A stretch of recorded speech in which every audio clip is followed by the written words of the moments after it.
Hi, everyone. My name is Rose, and this is my discussion about the Feeding on Empty assignment that we worked on. So, first, for my decision making process for Samira, I initially recommended mixed formula and breastfeeding. I wanted to do that to help alleviate some of the stress that she's feeling. The main issues that I heard from her appeared to be her work schedule and her lack of ability to pump or feed, both at work and at home, and then the financial considerations of formula and her lack of support at home. So I hope that by using a mixed formula feeding schedule, she can utilize her breast milk supply when possible to help mitigate the cost of formula that she will have to do. My second recommendation, I also recommended that she go to the neighborhood parenting support group over the working on a simplified formula approach. I did that because she was expressing feeling alone, isolated, and she didn't appear to be able to share her experience with anyone. So I thought at this time it would be more important for her to build community and have that outlet rather than working on a feeding regimen. I also think that feeding regimens and schedules vary a lot across families, and folks are not necessarily going to follow my recommendations to a T once they leave clinic. So, although I would have liked to have at least talked through an easier feeding plan for her, I ultimately think that having a support group is more important for her at this time. I certainly did feel conflicted, and I would have liked to be able to make both decisions for Samira to help support her. I felt good about her final outcome. She found a lot of success in that support group, and it takes a village. So I feel good about that as the outcome. But again, I would have really liked to have been able to make both decisions. And I think in the real world, I would be making both decisions. I do think that this is very true to real life. I think a lot of folks are in this situation and need a lot more support than is given to them, which is really unfortunate. I was working at a children's hospital, and we were often referring to and leaning on our social workers, or sort of acting as social workers in some ways, to help manage difficult situations like this and find resources for folks. We as the experts have the knowledge and expertise to point people to good resources, and I think that keeping an open mind about what other people kind of bring to the table. So I had some folks that would come in and tell me about a new resource, and I would share that with other families, and I would ask families if they would be willing to connect outside of clinic. And so in that way, we act as this sort of grounding measure for folks to come in, learn more about nutrition and their courses, and then also find new resources, which I thought was really great. So, my nutrition knowledge. So, in this case, I felt that counseling Samira on feeding approaches really had the real life goal of simply keeping Nasir fed and keeping Samira sane. I think as a first time mom, I could see how she would be extremely stressed about his weight gain velocity. But I think with support and with kind of grounding again, that she could feel better about that, and we could potentially see some improvement. I also think that because he was born at 36 weeks gestation, he's a late preterm infant.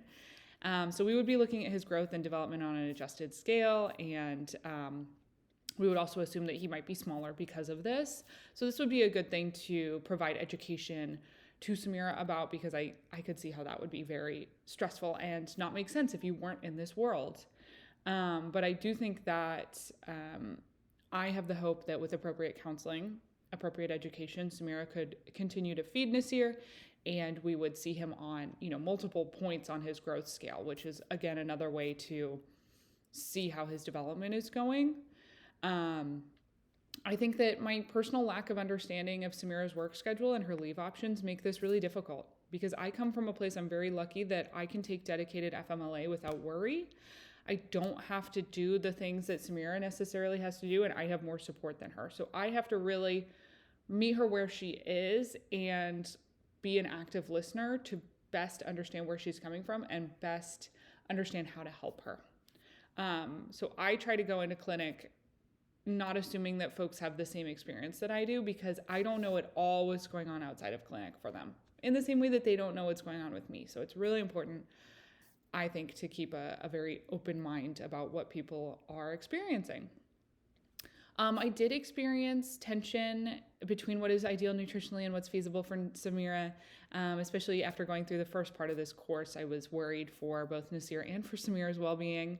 Her physical recovery is going to be really difficult. She's under a lot of added stress, clearly, and that is not going to be contributing well to her experience, which I think will downstream affect Nasir. So I worry about Samira getting enough appropriate nutrition. I would really lean into social work if I could and look for resources for both Samira and Nasir.